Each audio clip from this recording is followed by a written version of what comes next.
Item ಯಾವುದೇ ಇರಲಿ try ಮಾಡಿ ಆಚಿ ಚಿಕನ್ ಮಸಾಲಾ. ಇತ್ತ ಚಾಮರಾಜನಗರ ಶಾಸಕ ಪುಟ್ಟರಂಗ ಶೆಟ್ಟಿ ಅವರಿಗೂ ಕೂಡ ಸಚಿವ ಸ್ಥಾನ ಕೊಡಬೇಕು ಅನ್ನುವಂತ ಒತ್ತಡ. ರಾಜ್ಯದಲ್ಲಿ ಉಪ್ಪಾರ ಸಮುದಾಯದ ಏಕೈಕ MLA ಅಂತ ಅಂದ್ರೆ ಅದು ಪುಟ್ಟರಂಗ ಶೆಟ್ಟಿ ಅವರು. 2023ರಲ್ಲಿ ಬಿಜೆಪಿಯ ವಿ ಸೋಮಣ್ಣ ವಿರುದ್ಧ ಗೆದ್ದು ಬೀಗಿದ್ರು ಪುಟ್ಟರಂಗ ಶೆಟ್ಟಿ ಅವರು. ಹಾಗಾಗಿ ಅವರಿಗೂ ಕೂಡ ಒಂದು ಸಚಿವ ಸ್ಥಾನ ಕೊಡಬೇಕು ಅನ್ನುವಂತ ಒತ್ತಡ ಸಹಜವಾಗಿ ಕ್ರಿಯೇಟ್ ಆಗಿದೆ. ರಾಜ್ಯದಲ್ಲಿ ಉಪ್ಪಾರ ಸಮುದಾಯದ ಏಕೈಕ MLA ಪುಟ್ಟರಂಗ ಶೆಟ್ಟಿ ಅವರು 2023ರ ಚುನಾವಣೆಯಲ್ಲಿ ಬಿಜೆಪಿಯ ವಿ ಸೋಮಣ್ಣ ವಿರುದ್ಧ ಗೆದ್ದು ಬೀಗಿದ್ರು ಇವರು. ಸಿದ್ದರಾಮಯ್ಯಗೆ ಅತ್ಯಾಪ್ತರು ಕೂಡ ಆಗಿರುವಂತಹ ಶಾಸಕ ಪುಟ್ಟರಂಗ ಶೆಟ್ಟಿ ಅವರು ಚಾಮರಾಜನಗರ ಜಿಲ್ಲೆಯ ಪ್ರತಿನಿಧಿಯಾಗಿ ಸಚಿವ ಸ್ಥಾನ ನೀಡಬೇಕು ಅನ್ನುವಂತ ಒತ್ತಾಯ ಜಾಸ್ತಿ ಆಗ್ತಾ ಇದೆ. ಉಪ್ಪಾರ ಸಮುದಾಯದಿಂದಲೂ ಕೂಡ ಕಾಂಗ್ರೆಸ್ ನಾಯಕರಿಗೆ ಒತ್ತಾಯ ಮಾಡುವಂತ ಕೆಲಸ ಆಗ್ತಾ ಇದೆ. ಪುಟ್ಟರಂಗ ಶೆಟ್ಟಿ ಅವರಿಗೆ ಸಚಿವ ಸ್ಥಾನ ಕೊಡಬೇಕು, ಈ ಹಿಂದೆ ಭರವಸೆಯನ್ನು ಕೂಡ ಸಿದ್ದರಾಮಯ್ಯ ಅವರು ಕೊಟ್ಟಿದ್ರು. ಸೊ ಹಂಗಾಗಿ ಅತ್ಯಂತ ಹಿಂದುಳಿದ ಉಪ್ಪಾರ ಸಮುದಾಯದ ಏಕೈಕ ಶಾಸಕರು ಆಗಿರುವಂತ ಕಾರಣಕ್ಕಾಗಿ ಅವರಿಗೆ ಸಚಿವ ಸ್ಥಾನವನ್ನ ನೀಡಬೇಕು. DK ಶಿವಕುಮಾರ್ ಅವರ ಕ್ಯಾಬಿನೆಟ್ ನಲ್ಲಿ ಪುಟ್ಟರಂಗ ಶೆಟ್ಟಿ ಅವರಿಗೆ ಸಚಿವರಾಗೋದು ಬಹುತೇಕ ಫೈನಲ್ ಅನ್ನುವಂತ ಮಾತು ಒಂದ್ ಕಡೆ ಇದೆ. ಸಹಜವಾಗಿ ಬೆಂಬಲಿಗರು ಅಥವಾ ಅವರ ಅಭಿಮಾನಿಗಳು ಎಲ್ಲರೂ ಕೂಡ ಪಟ್ಟನ್ನ ಹಿಡಿದಿದ್ದಾರೆ ಅವರಿಗೊಂದು ಅವಕಾಶ ಮಾಡಿಕೊಡ್ಬೇಕು ಅಂತೇಳಿ. ಬಿಕಾಸ್ ಉಪ್ಪಾರ ಸಮುದಾಯದ ಏಕೈಕ MLA ಅಂತ ಅಂದ್ರೆ ಅದು ಪುಟ್ಟರಂಗ ಶೆಟ್ಟಿ ಅವರು.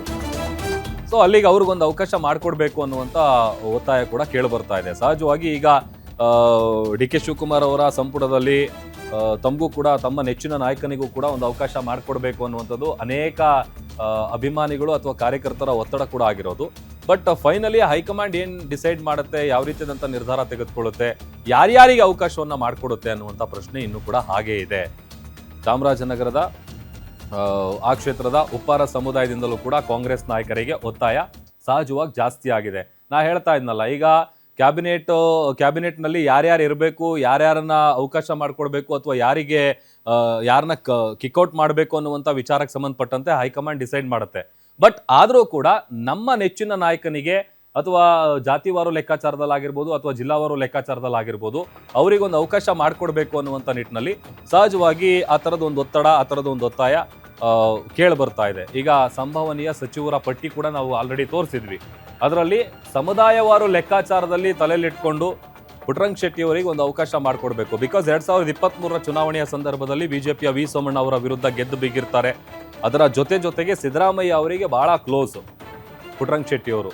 ಹಂಗಾಗಿ ಬಹುಶಃ ಸಿದ್ದರಾಮಯ್ಯ ಅವ್ರು ಏನಾದರೂ ಇದರಲ್ಲಿ ಇನ್ವಾಲ್ವ್ ಆಗಿ ಅವರಿಗೆ ಒಂದು ಸಚಿವ ಸ್ಥಾನ ಕೊಡಿಸ್ಬಹುದಾದಂಥ ಸಾಧ್ಯತೆ ಇದೆಯಾ? ಬಿಕಾಸ್ ಹಿಂದೆನೇ ಅವ್ರಿಗೆ ಆ ಥರದೊಂದು ಭರವಸೆ ನೀಡಿದ್ರು. ಉಪ್ಪಾರ ಸಮುದಾಯದಿಂದಲೂ ಕೂಡ ಕಾಂಗ್ರೆಸ್ ನಾಯಕರಿಗೆ ಒತ್ತಾಯ ಜಾಸ್ತಿ ಆಗಿದೆ. ಸೊ ಆಲ್ಮೋಸ್ಟ್ ಇವರ ಹೆಸರು ಕೂಡ ಕೇಳಿ ಬರ್ತಾ ಇದೆ. ಸಾಕಷ್ಟು ನಾಯಕರ ಹೆಸರುಗಳು ಈಗ ಚಾಲ್ತಿಯಲ್ಲಿದೆ. ಪುಟ್ಟರಂಗ ಶೆಟ್ಟಿಗೆ ಸಚಿವ ಸ್ಥಾನ ನೀಡೋದಾಗಿ ಈ ಹಿಂದೆನೇ ಭರವಸೆ ಕೊಟ್ಟಿರ್ತಾರೆ ಸಿದ್ದರಾಮಯ್ಯ ಅವರು. ಸೊ ಹಂಗಾಗಿ ಅತ್ಯಂತ ಹಿಂದುಳಿದ ಉಪ್ಪಾರ ಸಮುದಾಯದ ಏಕೈಕ ಶಾಸಕರು ಯಾರಾದರೂ ಇದ್ದಾರೆ ಅಂತ ಅಂದ್ರೆ ಅದು ಪುಟ್ಟರಂಗ ಶೆಟ್ಟಿ ಅವರು. DK ಶಿವಕುಮಾರ್ ಅವರ ಸಂಪುಟದಲ್ಲಿ ಪುಟ್ಟರಂಗ ಶೆಟ್ಟಿ ಅವರು ಸಚಿವರಾಗುವುದು ಬಹುತೇಕ ಫೈನಲ್ ಅನ್ನುವಂಥ ಮಾಹಿತಿ ಕೂಡ ಸಿಗ್ತಾ ಇದೆ. ಸೊ ಹಾಗಾಗಿ ನೋಡಬೇಕು ಅವಕಾಶ ಮಾಡಿಕೊಡುತ್ತಾ ಇಲ್ವಾ ಹೈಕಮಾಂಡ್ ಏನು ಎತ್ತ ಅಂತೇಳಿ.